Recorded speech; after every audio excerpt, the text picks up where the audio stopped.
This image is by the artists Broomberg and Chanarin of Yekaterina Samutsevich of the band Pussy Riot using a new 3D facial recognition technology that was developed in Russia.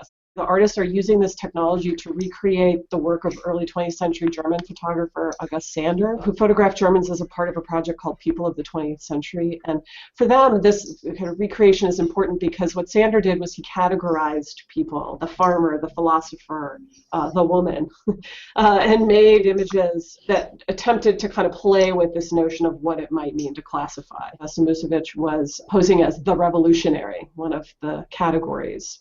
It's made from mounted cameras that are in a space. The person doesn't even need to know that their image is being caught. And then the final image is made up of a composite of all of those camera captures, which hence why you have the distortions, and hence why the distortions ultimately don't matter, because it's the machine that only needs to understand its own creation.